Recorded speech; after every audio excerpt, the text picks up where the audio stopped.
On this episode of the John 1911 podcast, Corona cookies, Trump's gun money, Garand clip loader, and Yo Mama carries a Mauser HSc. Okay, good morning, everybody. This is Danny, Marky, and Freeze, and this is episode 168 of the John 1911 podcast. And I just want to go ahead and start off on something super positive since we're all in day whatever of the pandemic. I will be posting photographs on our website of Corona cookies. There's a store out there that is selling cookies, little smiley face, whatever you call those kinds of cookies. But then they've got a little mask over the mouth and nose of the cookie, and I thought they were cute. And so, so for those of you out there that want to make your kids laugh, you can probably order Corona cookies online if you don't find that too morbid. I think it's funny as hell. So different. So, yeah, why not? Oh, okay. I'm sorry. That's too G-rated for this crowd. You guys would rather start off with the strip club that is now opened, Boober Eats. Okay, I get it. All right. I try to be Mr. Clean, Mr. rated PG, but no. You guys want to start with, hey, at least now we have Boober Eats. Strippers will show up and bring you chicken wings to your house. All right, that's fine. And who doesn't like that? Yeah, who doesn't like strippers and chicken wings? So exactly.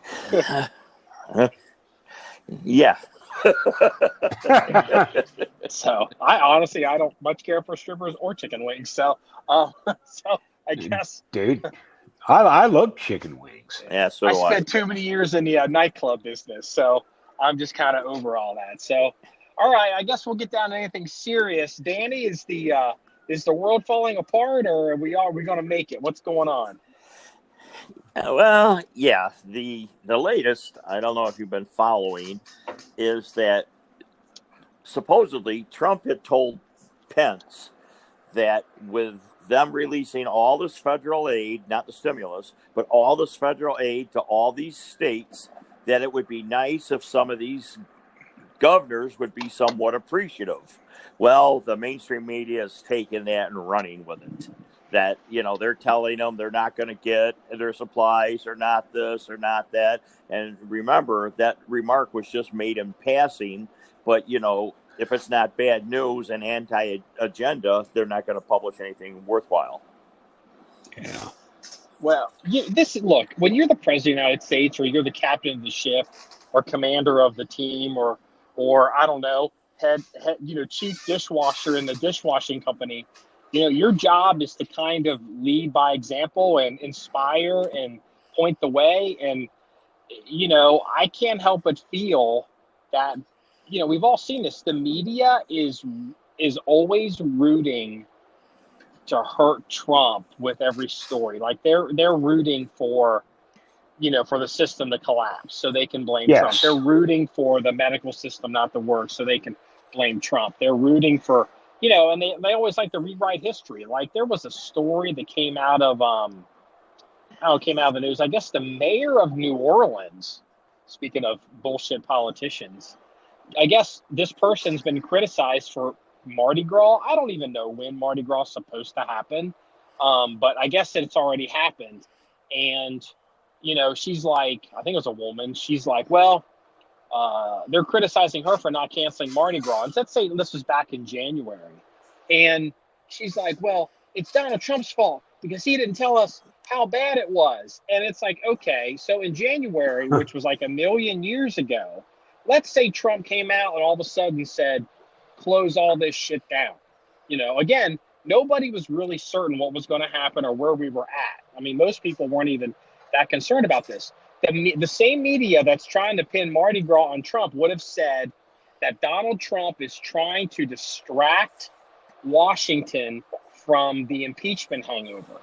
That Donald Trump is trying to, they would say, like, if he started closing down cities and closing down all these events, the same media would have, in January, would have been like, Donald Trump's going to declare martial law so he can disband the election. He's just going to become a dictator. I mean, they literally, these people can't help themselves. No, Yeah.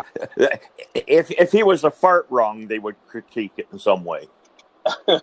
Yeah. So, No, and that's absolutely the truth. Yeah, absolutely. yeah, and it's just like, holy fuck. So we'll have some good news. Danny, I'm real proud of Danny. Danny sent me a message. It was last night. He goes, I did an inventory of my ammo, and I've got over 1,000 rounds. And of home defense, I'm like, God damn, Danny, Oh, good for you.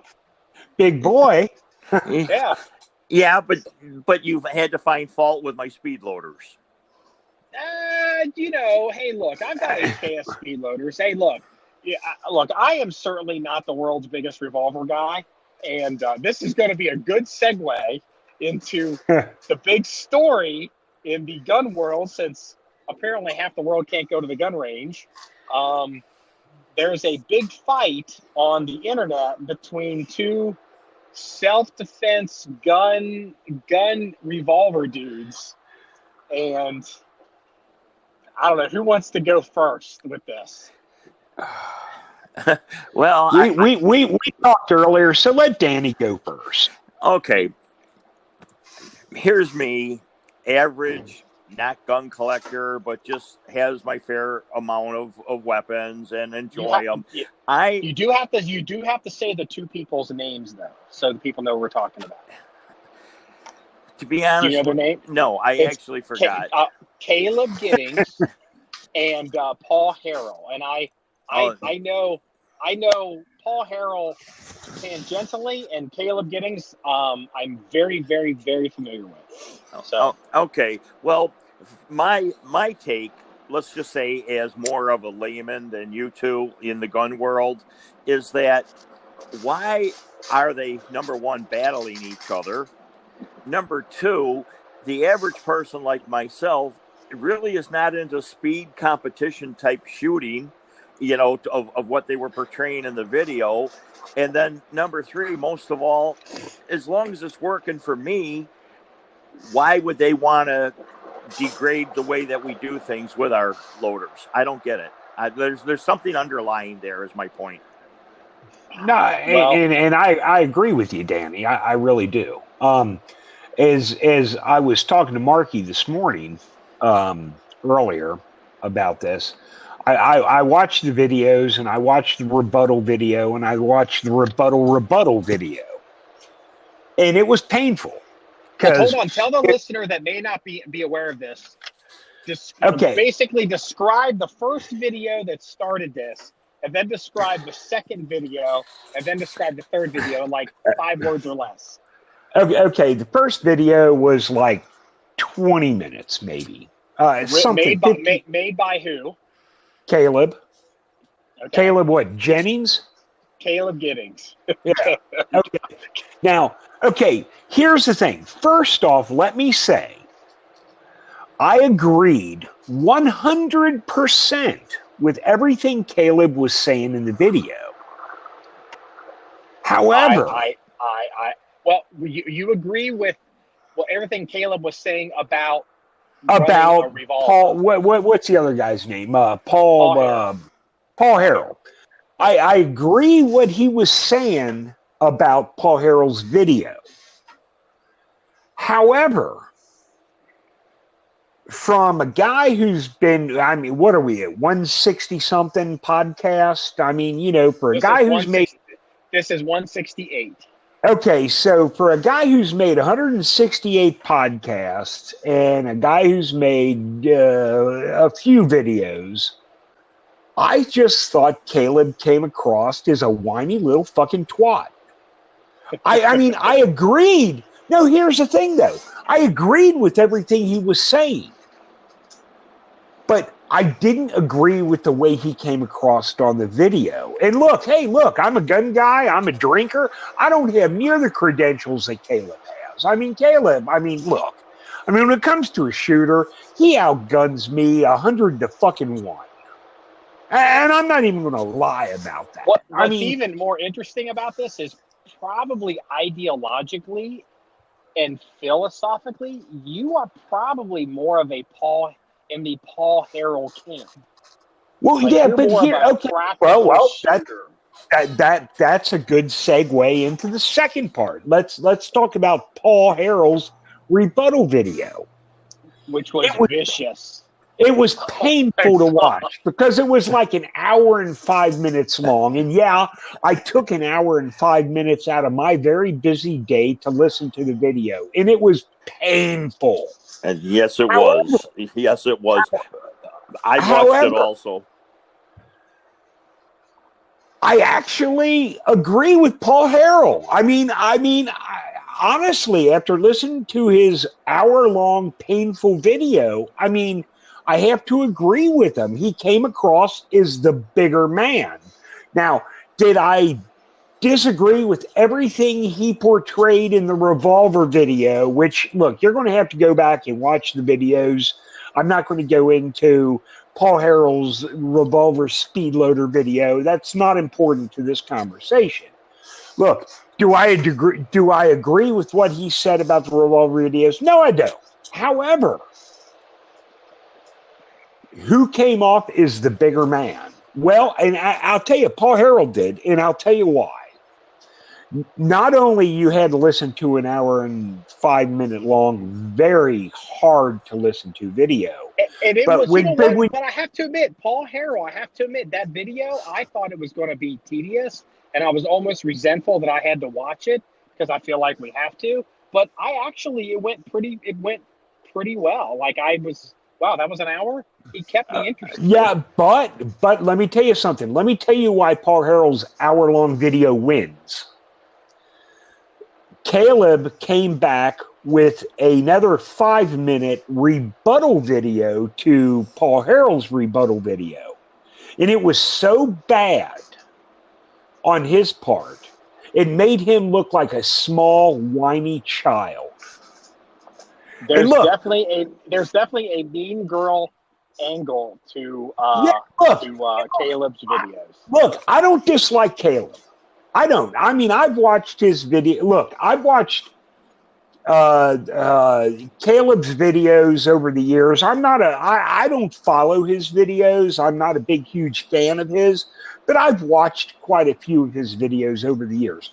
Paul Harrell, I have never actually seen any of his videos until prior to this, and that's okay.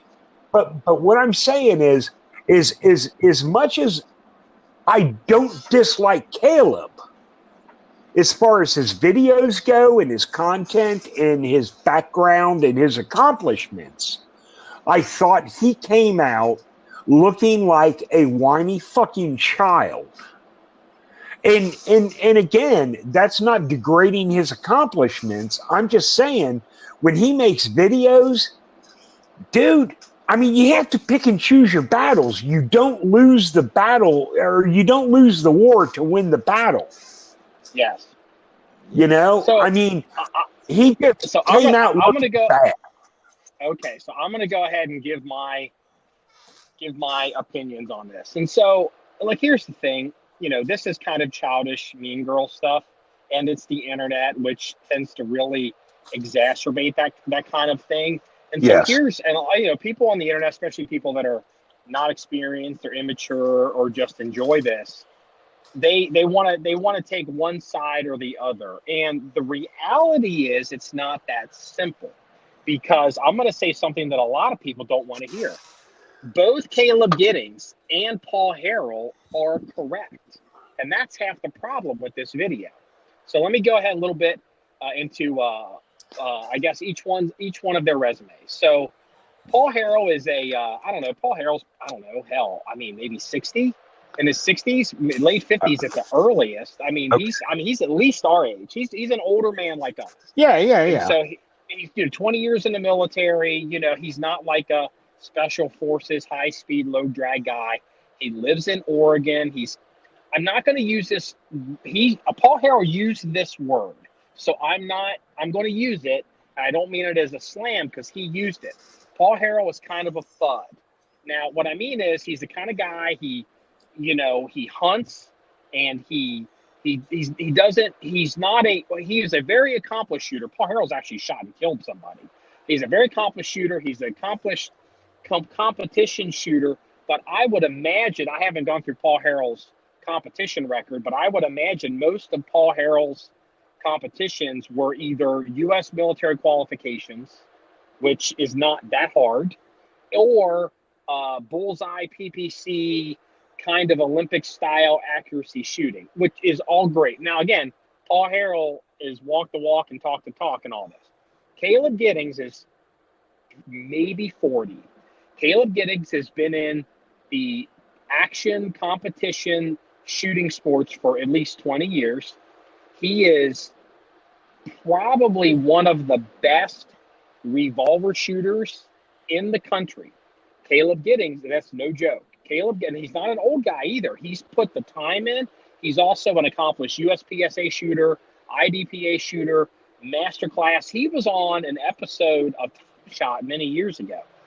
And so here's the thing. So if I were to sit down and I were to say, from a performance-based shooting standpoint, and I'm more of a performance-based shooter today than I am a tactical shooter like I used to be. If I were to add, which person would I rather take revolver training from? Who's going to make me the better shooter, Harrell or Giddings? It's going to be the young guy, Caleb Giddings, because he's a guy that is always looking to shave tenths of a second off of a time and add a point to his score, and he's functioning at a very high level, you know. And also, if I were to say, you know, let's say three scenarios here. Let's say I were to have set up an IDPA type of shooting match between Paul Harrell and Caleb Giddings. There's no guarantees, but I would imagine that Caleb Giddings would win that revolver competition against Paul Harrell hand over fist. It would be a slaughter. Additionally, if I were to set up Paul Harrell and Caleb Giddings in a gunfight against each other, OK Corral style, like where they're standing out in the middle of a road and, you know, draw and shoot and move. Again, I think Caleb Giddings, statistically speaking, odds-on favorite, would probably slaughter Paul Harrell. However, if I were to drop Caleb Giddings in the one end of a forest and Paul Harrell in the other end of a forest and say, go find each other and kill the motherfucker, chances are Paul Harrell's going to win that. Caleb Giddings is a square range competition performance-based shooter. And so, you know, when it comes to that level, he's correct. However, Paul Harrell is more of a self-defense, practical shooter. You know, Paul Harrell's the kind of guy that will carry a gun in a pocket because that's the way he carries. You know, he doesn't put on gamer rigs. He doesn't put on gun belts and battle belts and war belts, like the kind of stuff that like the SWAT team uses. They're two completely different people here, and they have two completely different types of, you know, ways to approach these problems. And so they're both correct. The problem is Caleb Giddings. It's a character flaw with Caleb Giddings. Well, Caleb, yeah. If anything, reverting back to what I had said earlier about Mr. Joe Average, Caleb seems somewhat pompous and condescending to the typical viewer. That's my take on it. Yeah, he is. He absolutely is. And here's the reason I've talked about this, and I've hinted around this before, even dealing with like the news media. There used to be a rule before they put the Kardashians on television and like dumb people, like they stick a camera in somebody's face whose brother just got shot and killed robbing a store, and that family will say something dumb. You didn't used to do that. You did not used to put a camera in somebody's face during the worst moment of their lives. That was considered bad form in media. Okay. But what's happened is guys like Caleb, you know, that fire that burns in them to be the better shooter. See, like Freeze and I were talking about this offline. He gave an example. Let's say Caleb came out to our range and I were to beat Caleb in a shoot-off, which wouldn't happen.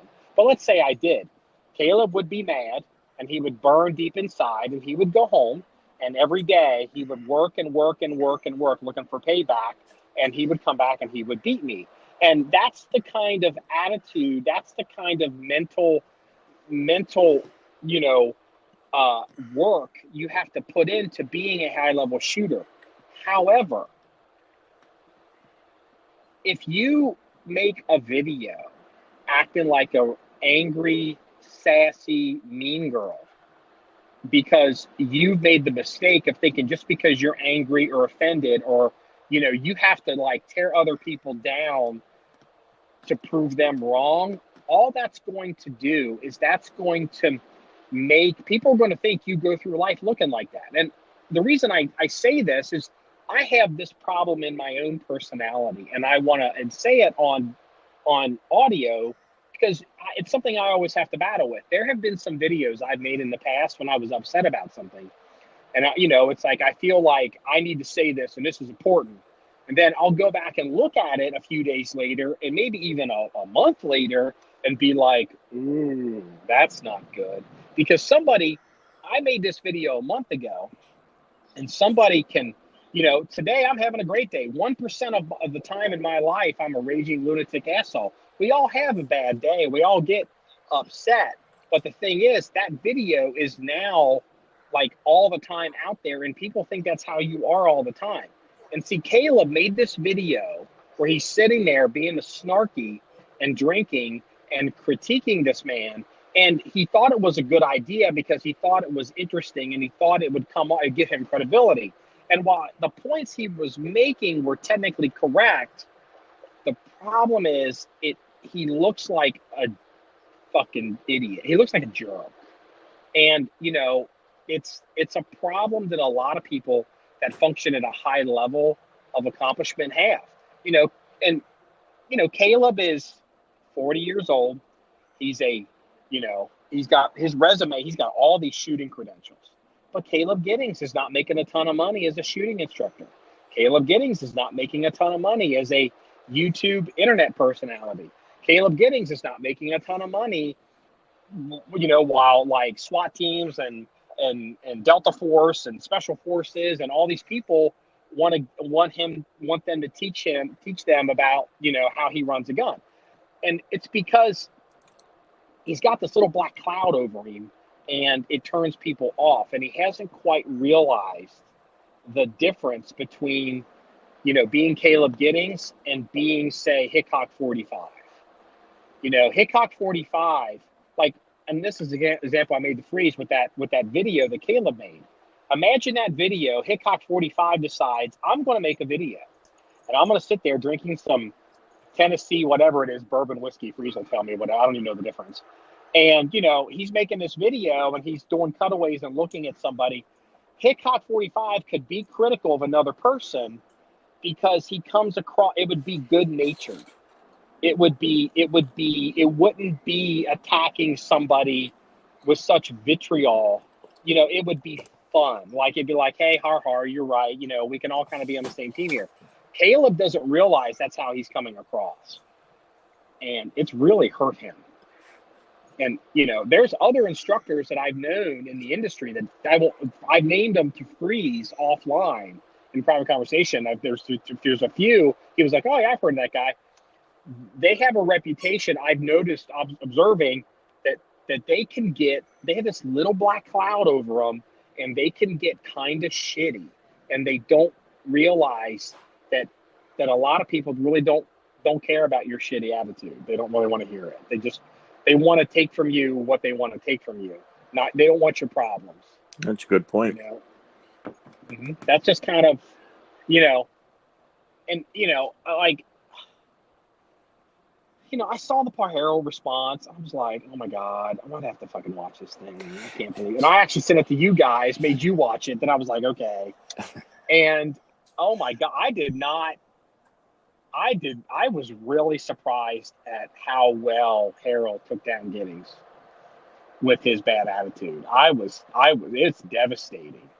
It's a devastating video. And it's a difference between a mature adult that's been around the world and really been through some shit and knows his place in the world, and a kid, no disrespect to Caleb Giddings because he's more than I will ever be, but Caleb Giddings, he he does this kind of stuff because he's done it to some other people too over the years.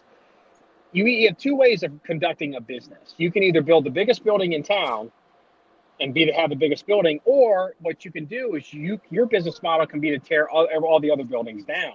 That's how you have the tallest building. And Caleb will go after people to try to tear them down because he doesn't realize that he's got this character flaw. And then when he starts to lose or get called out on it, he really doubles down and says some shit that's like wrong, like stolen valor, sped up videos. And it's really unfortunate because Caleb Giddings is probably, in my opinion, one of the best shooters of revolvers in the country, and he's not an old man. I mean, the fact that this young kid has put this much time into the art of the revolver is so refreshing. And it's almost a shame that it's come to this. You know? Yeah. That's kind of my opinion on it. Well, that's sort of how I feel when I go to the range and I have my revolvers against the new kids' guns. You know, it's like, you know, here I am, maybe old school and this or that, and I'm looked down upon because I am a revolver person. Well, you know, like I look at revolvers. I'm not an accomplished revolver person at all. I have an interest in revolvers. And my interest in revolvers is basically out of, you know, where I used to work. You know, all kinds of guns would come through the facility, and we would see everything. High-end 1911s, the beat-up military M9 service pistols that are falling apart, you know, Model 10 wheel guns, crazy limb trigger gun, you know, crazy DASA guns. And I remember, because, like, you know, you get good running your gun, but then somebody shows up with a revolver, and I'm like, yeah, we got to get one of the other instructors over here to kind of get into the nuances of this, because I'm not really qualified to, you know, I can help you with your presentation out, you know, but I'm not a revolver guy. And I kind of felt like it really was a huge hole in my resume and my repertoire. Like I never wanted to have a gun. I want someone to be able to hand me a gun. I don't care what the gun is. I can run that son of a bitch, you know, and I don't need to be Caleb Giddings, but I don't want to look like a fucking monkey either. You know what I mean? So that's kind of my interest in revolvers. And, you know, I feel like the triggers on revolvers, because the double action only triggers, you know, I run them double action. I feel like when it's like swinging, like when you see the guys in baseball, they're swinging a bat, and they, you know, getting ready to go into the box, and they put that weight on their bat to make the bat seem heavier. Then when they take that weight off, the bat it's real lively, and they're like, oh man, this is great to swing. I feel like if you shoot revolvers for a little bit and then go to running a Glock or a 1911, you feel like you're cheating. And if you feel like you're cheating, you're shooting better. You're shooting faster. And I feel like revolvers do that. And I also feel like I'm talking too much and nobody's there. And I'm like, everybody's asleep. So. Hello? Yeah, I'm here. Okay. Where's Freeze at?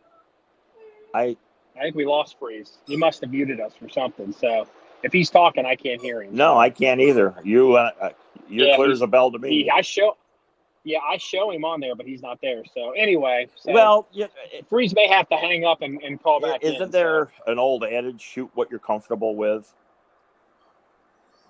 Yeah, run. You know, dance with the girl that brung you, or run the gun you brung. I mean, it's like, you know, it is what it is. I mean, it's.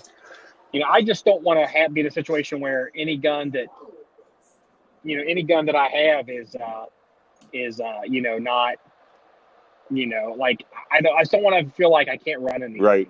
You know what I mean? Like at least I can be competent with something. So Freeze definitely dropped out. He's probably going to call us back. So anything else going on we need to cover as far as did you hear about Rashida Tlaib, her answer to the bailouts? Or the not stimulus, the bailouts, but the stimulus or whatever it is. Yeah. She's like, let's just mint $1 trillion coins. No. Hello? Yeah, I'm here. I did not. Yeah, she's like, we just mint some $1 trillion coins. The government can mint like special edition coins and then we could just sell them to the Fed for $1 trillion. There, it's all paid for. I'm just like, Oh my God! okay, No, yeah. no, I missed that one. Thank God. Yeah, it's obvious that, like, people like to leave. Look, she's a Arab Muslim, I guess. I'm not even certain. But reality, what she is, she's a communist that wants to just bring down the system, and and like just monetarily collapse everything. And it's just Well, it's just do you know what I bad. find really ironic? This is just me, but if you look at where the high mortality rates are from this virus, New York, Washington State, Chicago, and a couple other towns or states. But what to me is ironic is these are the same states that told Trump, DHS, and ICE to get out. They're claiming themselves sanctuary. They're claiming themselves sanctuary cities. Something popped in. No, I got knocked off the pod for a minute. Well, Uh, yeah, so hold on. Danny's making a point. So all these cities that have kicked out, basically, Danny's saying that all these cities that apparently have the commie cough, the CCP virus, has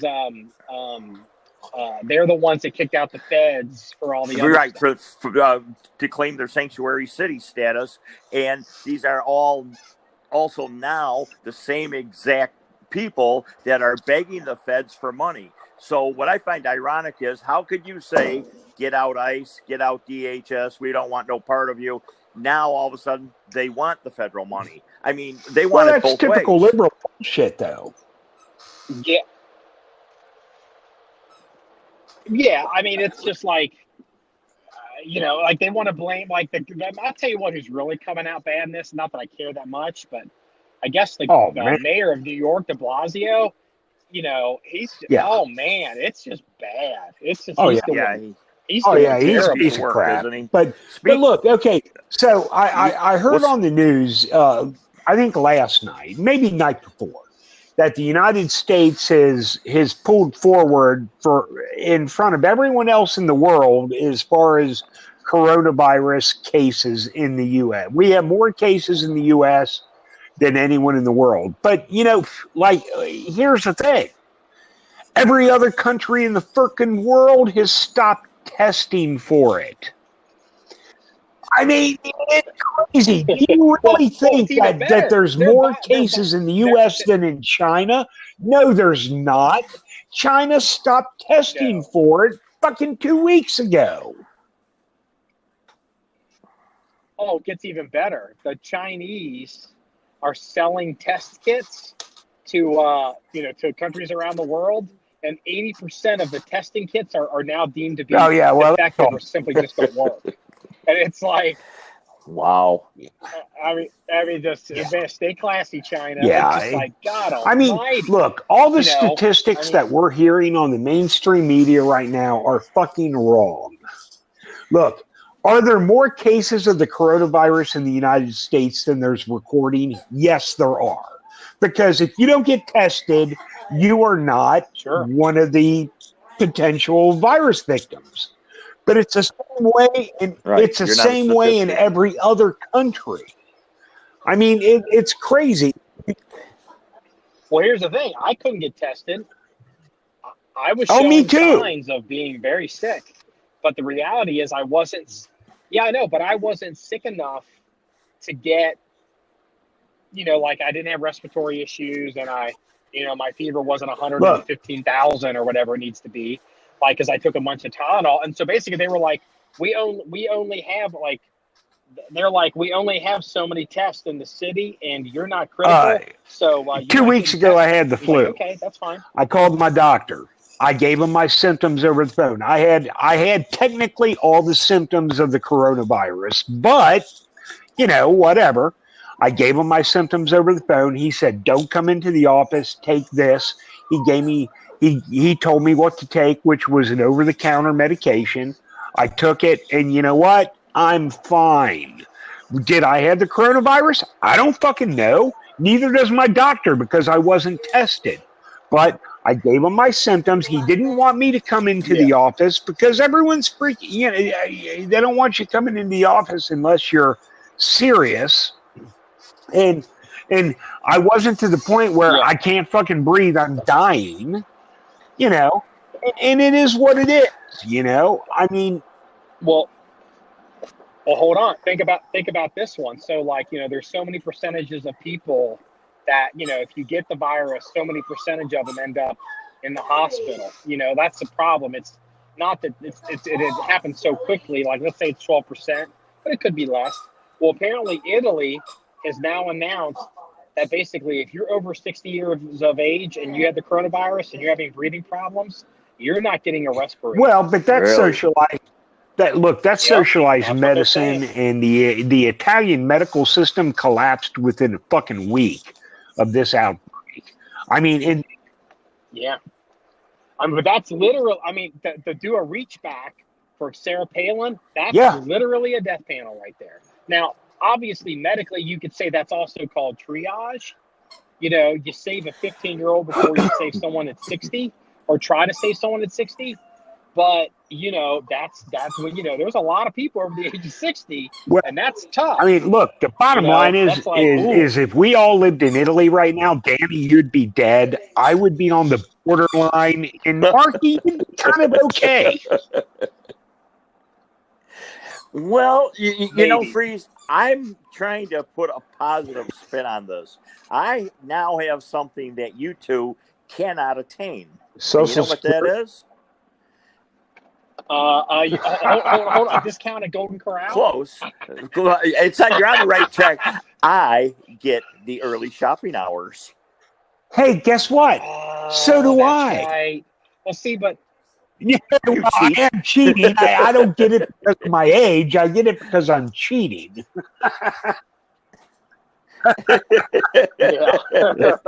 yeah, Freeze cheats. Hey, look, let me put it to you this way. But The you only have- thing you get to buy is what I decide you can buy, because that's where I'm at. Yeah, but I want you to picture this. If you guys have been around old people, you know how they gripe and bitch and complain Yeah. about everything. Imagine barren shelves in a grocery store and 100 old people with masks. It's like the bitching that was going on was one for the books. Oh, man. Oh my! The poor Oh, man. cashier, the poor clerk, whatever. It's like it was their fault. Nope. Didn't you know that? It was like What? amazing. Yeah. It was amazing. Well, hey, did you guys hear? Say this was like about a week or so ago. That one of the many, like, they have a press conference like every 2 hours, it seems like. But Trump's having a press conference, and then the Attorney General Bill Barr is up there, and he's talking, and he goes, "Yeah, we are going to start. If you are hoarding a bunch of critically needed supplies, you're going to get a knock on the door And price gouging. And yeah, because of and then he's like, look, we're not saying if you are living at home and you got a bunch of toilet paper in your house that we're going to show up. We don't care.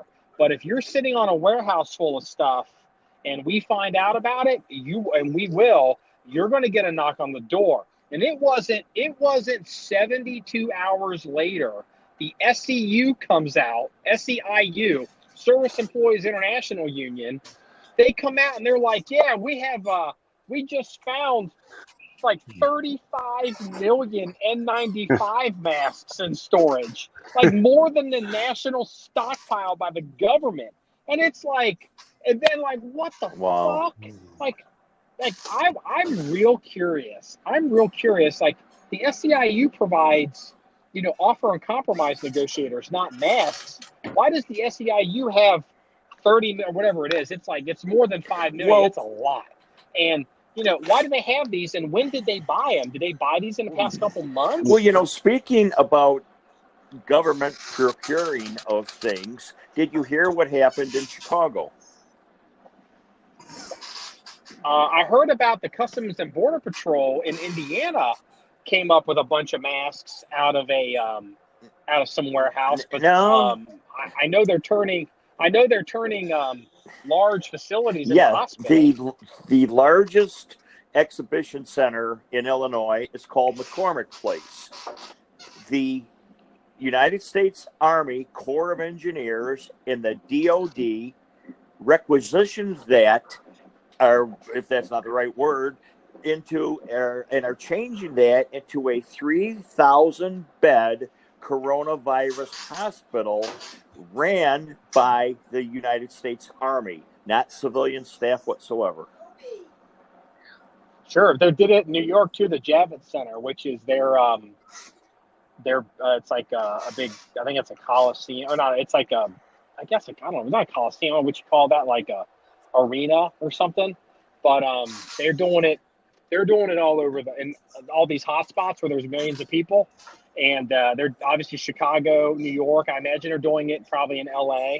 I guess New Orleans is probably going to get one too, because they're saying New Orleans is going to be a big. Well, my possible question hot is, zone a now. 3,000 bed facility is huge. Is there really enough Army personnel to man Yes. the thing?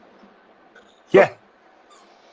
Well, no, yes, and yes. Well, what they're doing what they can. They don't have enough respirators. They don't have enough doctors. They don't have enough nurses. They don't have enough physicians assistants. They don't have enough, whatever person you can, But they're hoping, they're trying, because they need beds with ventilators. I guess ventilators. For these critically ill people, and they're just calling everybody. Like, apparently Trump has activated the IRR, the Individual Ready Reserve, for medical people, and which, if you're not, most people aren't familiar with the IRR, but the if you have a commission, like if you were ever an officer in the Yes. military and you didn't resign your commission, you can be reactivated at any time. You could be 100 years old and be a 4-star general and be like, well, general, show up at the Pentagon, you're back to work. Well, IRR it's a period of time where you're still on the hook for being in the military. You technically have to maintain your uniform, but you don't show up anywhere. You don't do drill. You don't report in. You're kind of out. But like, if you leave the military, you can be on IRR for like up to 8 years, depending. And the joke used to be, they're never going to call up IRR. I'll be like, well, what if we have a war? They won't call up IRR. They'd only call up an IRR if we have a war and then we start to lose. That was a joke I used to hear from some of my officer friends. Yeah. And Trump's calling them up. Yes. They got to stand. Yeah, Wow. actually, my sister-in-law's in that boat right now. Yes, she was. Oh yeah, She was an officer. She can be. Yeah, and unless she resigned her commission, most people don't actually resign their commission. The only reason she hasn't can be been called called up. up is because she's in charge of the OR on a major hospital in a major city. And kind of like her importance at that hospital kind of trumps, pun intended, kind of trumps her being called up to the military. Yeah, the thing is, when it gets really bad, they don't operate, because the military doesn't operate that way as far as like looking at you individually. Because like, for example, but they are.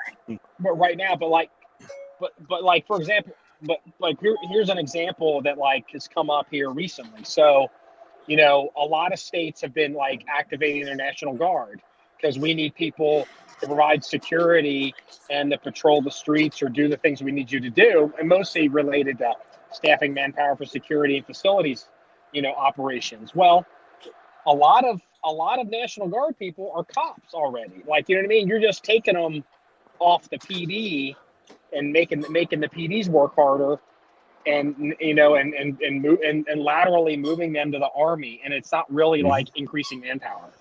You know what I mean? Like, there's a lot of crossover there with cops and National Guard. As far but what I don't understand is why is regular Army running it and not National Guard? Regular Army, the Army Corps of Engineers, first of all, they're the ones that have the ability to build all this shit. So yeah, the National Guard is not. I don't mean any disrespect, but the National Guard units are so threadbare they don't have the ability. They're kind of, I mean, how do I say this? They're not the national. I know there's a 4-star general that sits on the Joint Chiefs of Staff, and he's the head of the National Guard, and he represents on the Joint Chiefs, and we all get that. But the reality is, the National Guard, for any heavy lift move, for any heavy lift operation, especially anything that's even remotely expeditionary, and when you're talking to the National Guard, expeditionary is probably anything farther away than 100 miles. They got to have Big Green helping them. It's just kind of how it is. I mean, it just kind of how it is. My train of thought was, by it also being regular Army, Trump has control. National Guard, it would be governor's discretion. Yes and no. In times of national crisis and national emergency and war and medical emergencies, Trump has control. I mean, Cuomo can get on TV and he can say whatever the fuck he wants, about all this stuff, but he doesn't understand because he just chooses not to, because it doesn't help his narrative. No. You federalize. No. They're in the system. They're in the DLA system. They're in the DOD promotion system. They're in the DOD chain of command. It's kind of like the Coast Guard. It's like the Coast Guard's not the Navy. All they have to do is snap their fingers and congratulations, y'all in the Navy. Yeah, I mean that's what they did in World War II, and that's and people that want to make these arguments, either are like, I don't know, like I hate to say it, like sovereign citizens pop. Like whenever you God, you actually went there. Like, oh, God. Wow. Oh. It's like, yeah, it's like whatever, dude. The federal government has tremendous power in times of war and medical emergency to do crazy shit. Like, Abraham Lincoln suspended habeas corpus. You want to know why? Because the country was in a fucking civil war. Yeah. They just put your ass in fucking jail. You don't need to, why? Because we think you're a bad dude. When's my trial? Whenever. Fuck you. We're trying to fucking keep the country from falling apart. And see, and it's like, those precedents are still in place. Yeah. I mean, the Army's going to be, for these large facilities, if the government, FEMA and the Army together, the Army's going to run them, and FEMA's going to stock them up full of shit if they can. These these hospitals. So it's all kind of scary times. But, so are you going to buy a new gun with your stimulus check? Either of you two? Well, we talk about that. Okay. I personally am going to take my entire stimulus check and buy toilet paper with it. I mean that's me, because my 3,000 rolls I have in the garage is not enough. Dude, did you hear about the people that are trying to bring toilet paper back to Costco to get there because they realize how much they have now? It's like, you get like 184 ships a day or something, to use all this toilet paper. And Costco's like, nope, you fucking bought it. You keep it. It's not returnable. You own it. You wipe Well, it, and you know what? In 2050, when you finally run out of toilet paper, you can go buy more. You can go buy more. Or, you know what? They'll be like, how these people who, like these, like boomers, or like, I don't know, people from like World War II, they died. Yeah. You find all this crazy shit in their attic. Like, oh my God, Grandpa had machine guns and hand grenades in his attic back from the war. Nobody had any idea. You know what I mean? Yeah. It was a different time and the laws changed. Dude, 50 years from now, there's going to be estate sales and they're going to find packs of like 50-year-old toilet paper. When my son-in-law's aunts, he had two old spinster aunts that, they had lived through the Depression. When they died, he went to clean out their house, and in their basement, there was thousands of mason jars of like vegetables and meat and all kinds of shit that was canned that they had to throw away. And he's like, there was canned vegetables from like the 50s.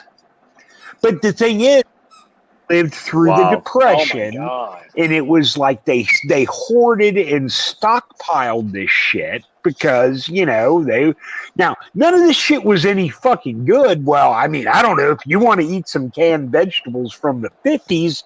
I don't know, go for it. But I mean, they threw it. But the thing is, it's kind of the same situation. 20 years from now, will you find a basement filled with fucking paper towels and toilet paper? The only you can Yeah. still use the Well, toilet Danny, paper as long as it doesn't get wet. Yeah. yeah, unless like I don't know. I mean, unless like some animal gets in there and makes a mess out of it. But yeah, But Danny, to answer your question, yes, I do have a list of certain types of weapons I will not declare publicly that we are trying to buy, and we are paying attention to the secondary military markets or for certain reference guns we've been trying to get for a while, and we're looking to see if they come up, if people start to need money because they lost their jobs, and like I personally, I mean, I'm not going to be getting any stimulus money from Trump. There's just none to be had for me. Now look, So, but yeah, I mean, but we are, like we're operating under the assumption that America is not going to crumble and we're going to turn into Syria. So yeah, we will be buying some much needed reference guns if they pop up on the it market. has nothing to do with Trump's stimulus money, but if you're in a panic and you feel the need to sell your firearms at a bargain basement reduced price, because everyone who follows us knows I'm a cheap son of a bitch, I will certainly buy your bargain basement priced firearm regardless of what it is. I don't give a shit if it's a fucking Kentucky rifle from the 1850s or a fucking Glock 19. I will buy it all if it's at a bargain basement reduced price. And it has nothing to do with stimulus money. It just has me, but I will buy if you're willing to liquidate at a reasonable price. Well, here's the thing. Well, let's talk about the market for a second, because here's what's happened the past, say, 2 weeks. All the guns have been selling and people have been paying a premium for anything they can get their hands on. Well, I got bad news for everybody. Once that's over, the used gun market is going to, it's going to be bad. It's going to be a buyer's market because everything's going to be for sale and everything's going to be overpaid for. And people that were trying to get out of shit they bought, they're going to get hammered, and there's going to be so much inventory for all these Glocks or anything.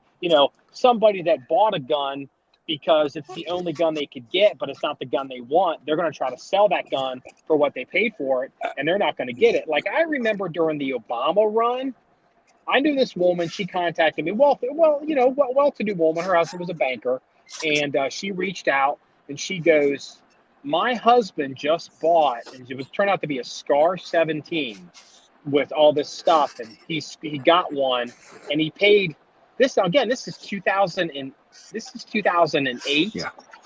when this happened. So this was 12 years ago. He paid like $4,500 for a Scar 17. She's like, did he get a good deal? I was like, nope. He paid out the ass, and I'll never sell it. Well, and Scars aren't that expensive now.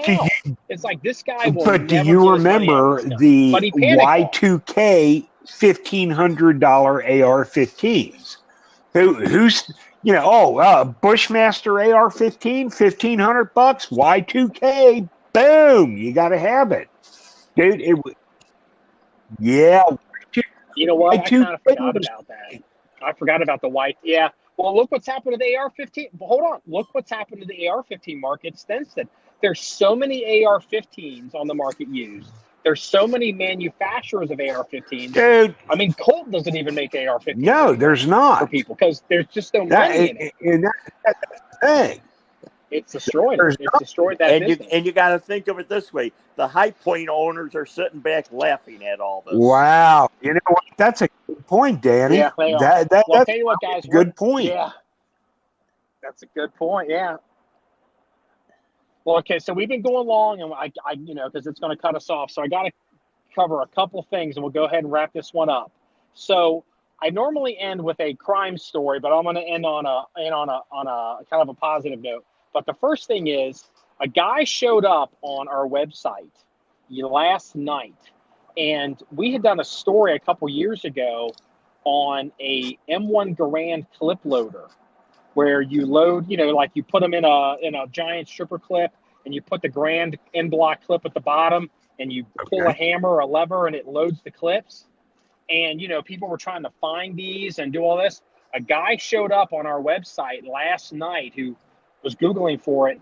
He has found a person who is making them and selling them.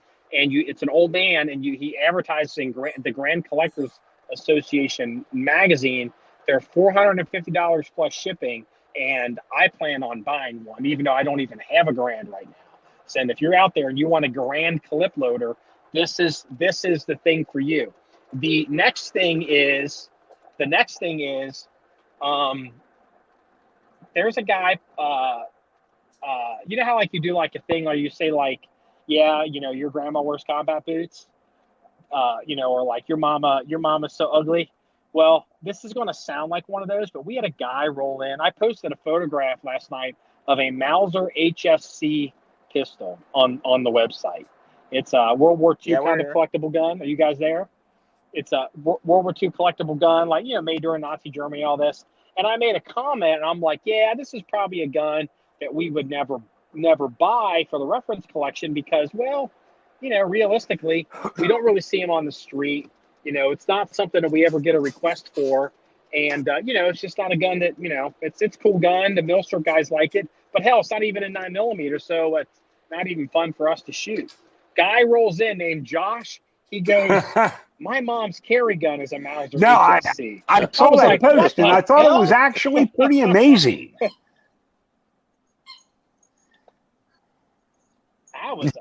Where did Mama's got some style. I'll tell you that. I was like, is that that's an heirloom? That's the 56-year-old woman who has a carry gun that she got through, who knows, a veteran or whatever the case is, and that's what she's carried all her life. And she carries that in a pocket or in a purse because she comes from the Paul Harrell school of carrying a 1911. So, this wraps up episode 168 of the John 1911 podcast. If you want to see any pictures or stories or links to the things we discussed, such as a Mauser HSc or a Garand clip loader, go to our website, john1911.com. That's JOHN1911.com. Remember, it's all about shooting guns, and everybody have a good day. Bye-bye. See you later. Fun.